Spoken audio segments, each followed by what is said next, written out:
Orang itu pasti berpotensi melakukan kejahatan kalau dia itu punya kesempatan untuk melakukan kejahatan. Tapi perbedaannya yang perlu kita tolak sebenarnya pidananya. Orang yang menghasut untuk melakukan kekerasan atas dasar diskriminasi rasial itu ada pidananya.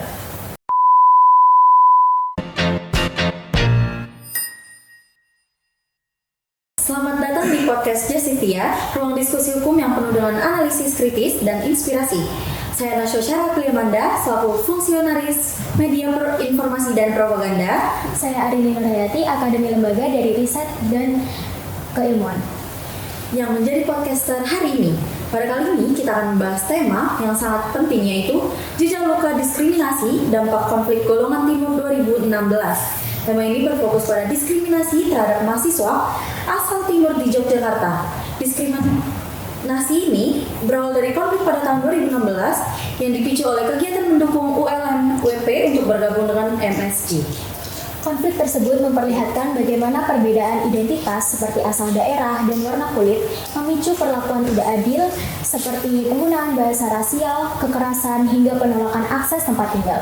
Tindakan ini melanggar hak asasi manusia sebagaimana diatur dalam Undang-Undang Nomor 39 Tahun 1999 dan Pasal 28H Ayat 1 Undang-Undang Dasar 1945 yang menjamin hak atas tempat tinggal dan kesetaraan. Mungkin di sini sudah ada narasumber kita, yaitu Mas Heron. Mungkin Mas Heron bisa perkenalan terlebih dahulu. Baik, terima kasih Mbak. Saya Heron, saya dari Pusat Studihan Universitas Islam Indonesia. Terima kasih. Iya. Oke, terima kasih Mas Heron. Mungkin selanjutnya kita akan membacakan CV kurikulum vitae dari Mas Heron. Baik, izin Mas Heron, saya akan membacakan CV-nya. Mas Hieronymus Heron adalah seorang peneliti dari praktisi yang berdedikasi dalam bidang hak asasi manusia, pendidikan, dan kebijakan. Mas Hieronymus Heron saat ini berperan sebagai peneliti dan staf program di Pusat Studi Hak Asasi Manusia Universitas Islam Indonesia atau PUSHAM UII. Dengan pengalaman sejak 2018 dalam merancang program pendidikan hak asasi manusia, pelatihan isu disabilitas, serta kebebasan beragama dan keyakinan.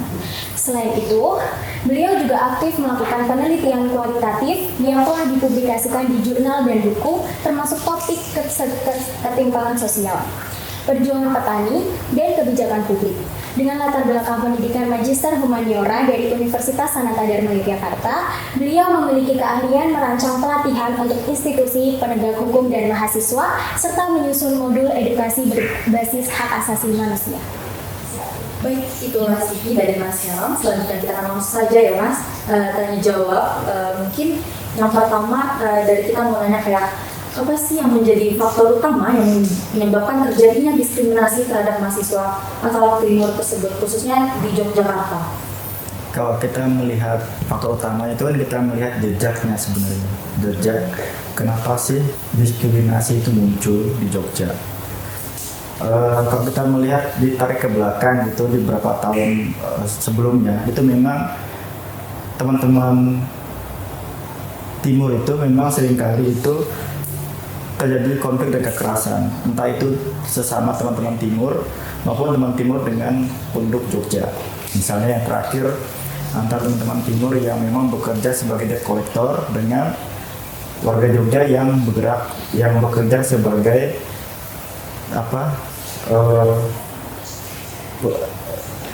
ojek online gitu. Jadi memang itu terjadi cukup lama. Jadi kalau kita melihat jejak-jejak peristiwa konflik dan kekerasan itu seringkali itu mengakumulasi stigma bahwa teman-teman timur itu identik dengan misalnya stigma-stigmanya kekerasan, stigmanya adalah misalnya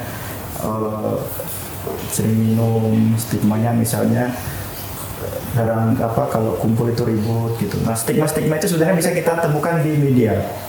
Banyak media online kayak BBC meliput itu, terus Voice of Indonesia juga meliput itu. Jadi kita bisa membaca jejak-jejak itu. Jadi jejak-jejak itu sebenarnya yang mengakumulasi stigma besar tadi itu, diskriminasi tadi itu, sehingga warga Jogja itu daripada berurusan dengan teman-teman timur lebih baik tidak usah berurusan. Dengan cara apa?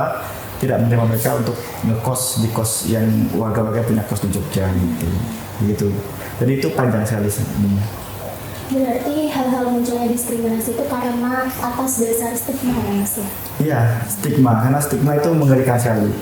Kalau kita di stigma itu saya sulit sekali kita untuk menghindar gitu.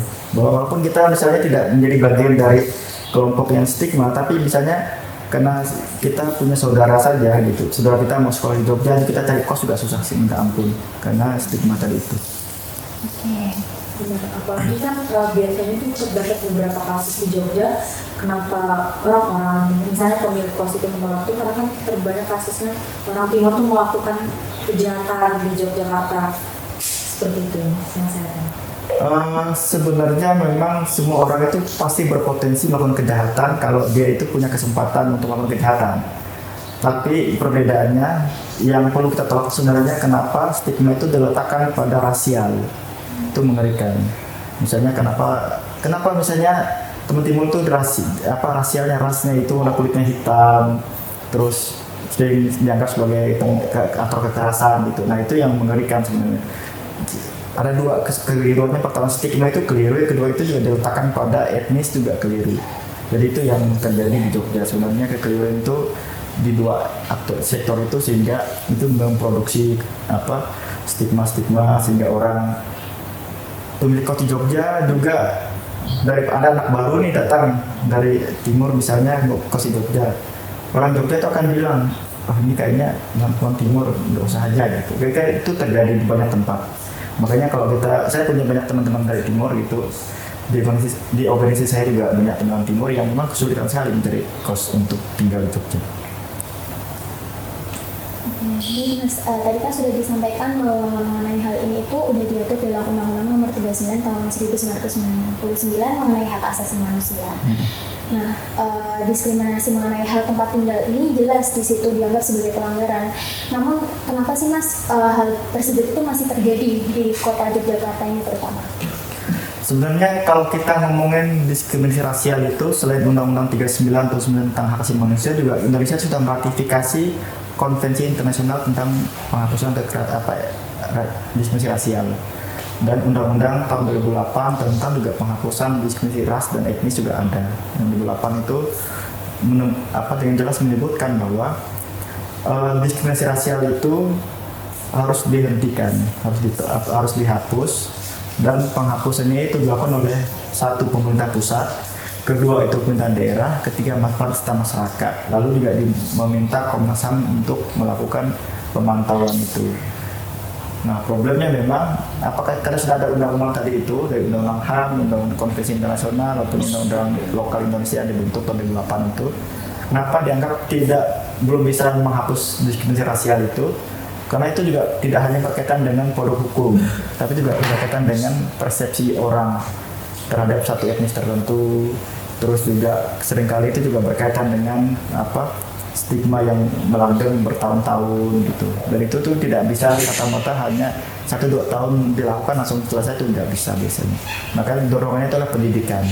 Pendidikan itu satu tentang bagaimana sih melihat orang itu bukan karena warna kulit dan etnisnya, tapi dia sebagai manusia. Yang kedua, kalau dia berpindah tempat dari satu wilayah ke wilayah lain, itu apa yang harus sebagai warga negara itu adat apa yang harus dijunjung tinggi, semacam itu juga penting. Jadi itu yang seharusnya diajarkan ya. Tapi memang kayaknya itu masih menjadi PR yang panjang kalau kita melihat rentetan peristiwa yang terjadi selama ini gitu. Berarti latar belakangnya tuh yang tidak perlu dikhawatirkan tuh bukan perihal dasar hukumnya, namun perihal edukasi masyarakatnya ya Mas. Iya, karena itu penting ya. Kalau dasar hukumnya sudah cukup menurut saya, dan juga itu juga cukup. Kalau di Undang-Undang tahun 2008 itu bahkan ada pidananya. Orang yang menghasut untuk melakukan kekerasan atas dasar diskriminasi rasial itu ada pidananya, termasuk orang yang merasa dirinya diskriminasi itu juga bisa mengajukan tuntutan ke pengadilan negeri gitu untuk mendapatkan kompensasi dan segala macamnya. Itu ada. Tapi hukumnya sudah ada, tapi memang apakah selama ini itu berjalan atau tidak, itu yang menjadi persoalan kan selama ini. Kayaknya di banyak tempat kan bukan produk hukumnya yang yang bermasalah. Walaupun banyak berhukum juga bermasalah, tapi juga karena implementasi tidak ada. Tadi kan Mas Heron bilang kalau misalnya kan yang korban diskriminasi ini bisa mengajukan hukum ke pengadilan negeri. Nah, mau nanya kayak langkah-langkah hukum apa sih yang dapat diambil oleh mahasiswa atau individu yang menjadi korban diskriminasi ini dalam akses tempat tinggal atau yang lainnya seperti itu? Kalau saya sih sebenarnya hukum itu sebagai bagian dari terakhir dari perjuangan untuk mendapatkan keadilan. Selama ini sebenarnya yang perlu itu sebenarnya kalau dalam konteks ini ya etnis itu hampir semua daerah di Jogja itu dia punya komunitasnya, dan komunitas itu saling berhubungan biasanya dan juga berkaitan dengan pemerintah juga. Misalnya etnis daerah itu berkaitan dengan pemerintah daerahnya, dan seringkali mereka juga ikut dalam event-event daerah termasuk di Jogja gitu.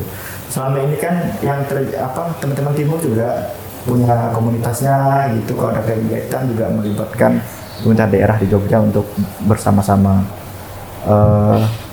Sepertinya memang dalam konteks itu tidak ada masalah, tapi memang seringkali itu kenapa teman-teman timur itu sulit mencari kos di Jogja itu hanya karena ibu kos, bapak pemilik kos itu tidak mau berurusan kalau suatu saat itu ada persoalan, mereka nggak mau ribet lah gitu, kira-kira itu.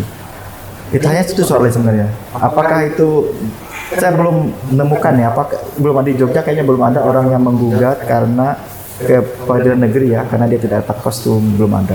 Seringkali memang teman-teman timur itu mereka punya asrama, jadi seringkali itu tinggal di asrama kan. Pokoknya kalau kita di Jogja ini seringkali kita menemukan asrama sama daerah gitu. Itu hampir semua daerah itu punya asrama. Kalau seperti itu tuh perlu ada nggak sih Mas kayak bantuan atau support dari lembaga hukum ataupun pemerintah daerah sendiri agar menghilangkan ataupun mengurangi diskriminasi yang ada? Ya sebenarnya memang kalau dari mandat undang-undang tahun 2008 itu memang pemerintah daerah itu bertanggung jawab, memang didukung oleh masyarakat kan. Tanggung jawabnya itu untuk pendidikan itu penting.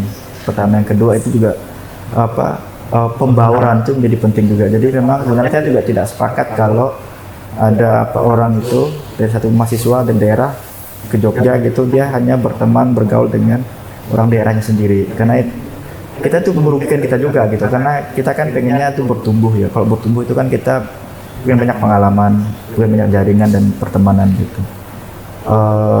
Memang sebenarnya seringkali itu pemerintah daerah itu juga tidak menjalankan tanggung jawabnya untuk menjadi bagian dari proses menghilangkan diskriminasi itu. Seringkali kan peristiwanya terjadi baru orang repot kan, baru pemerintah daerahnya baru datang ke Jogja bertemu Sultan, lalu nanti mereka akan rapat, nanti ada komisi pers bersama, kan mestinya begitu. Jadi ketika ada masalah baru muncul, tapi ketika tidak ada masalah kayaknya itu dianggap tidak ada gitu.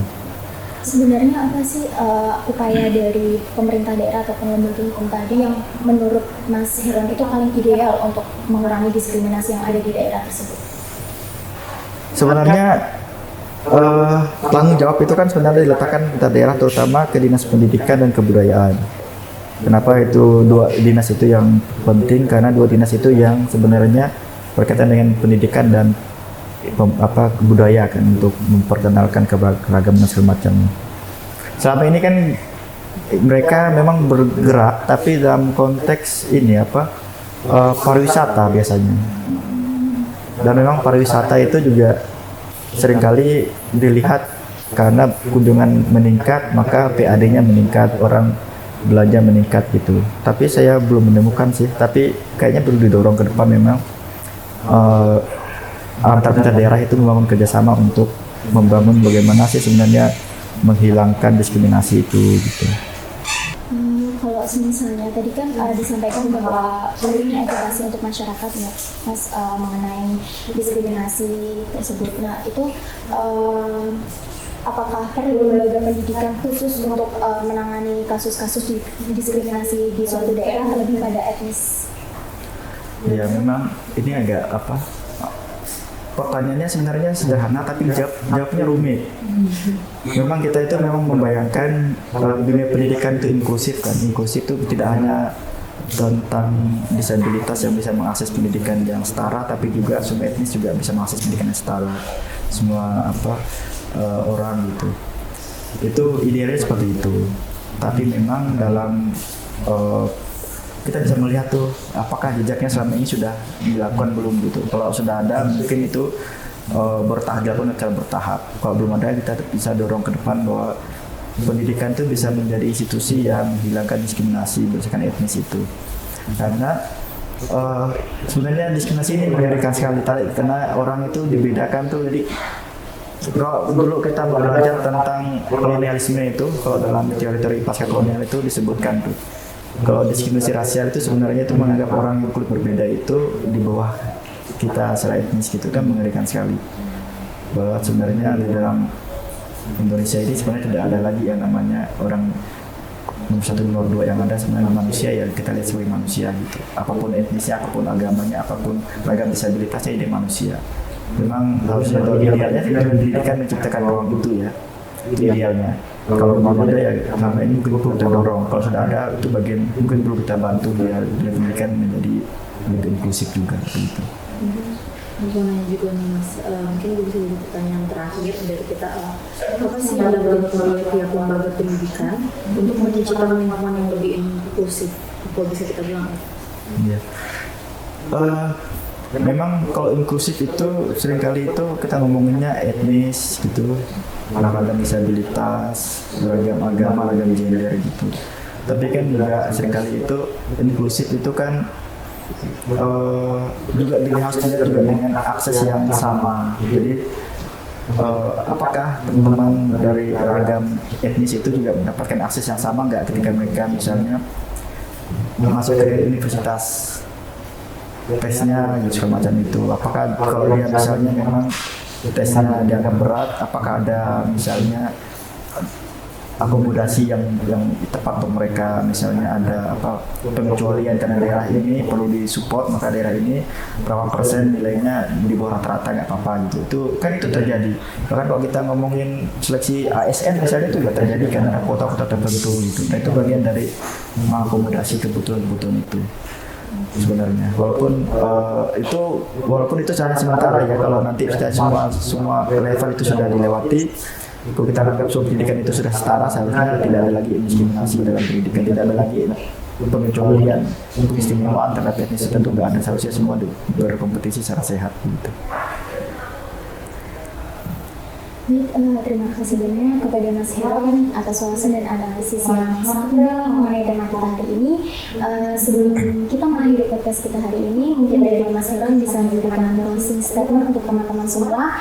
Apa pesan utama atau harapan Mas Heron mengenai isu diskriminasi yang kita bahas pada hari ini? Oke, baik.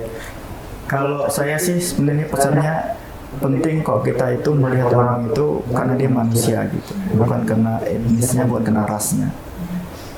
Karena kalau kita masih melihat itu, maka sebenarnya kita tuh belum menjadikan semua orang itu setara. Kan dorong kita kan semua orang setara, bahwa melihatlah orang karena dia itu manusia, apapun ragam etnisnya, ragam gendernya, ragam disabilitasnya, kita setara sebagai manusia gitu. Itu aja. Terima kasih banyak atas closing statement yang inspirasi dan sekarang semoga bahasan ini memberikan manfaat dan wawasan untuk kita semua terus memperjuangkan kesetaraan dan hak asasi manusia di masa yang akan mendatang. Mungkin saya Natasha Permanda dan rekan saya Arini Nurhayati selaku podcaster pada podcast siang hari ini. Terima kasih untuk mengucapkan terima kasih buat teman-teman semua yang sudah menonton, dan juga terima kasih kepada Mas Heron yang sudah meluangkan waktunya untuk datang di podcast hari ini. Sampai jumpa di podcast Justisia selanjutnya.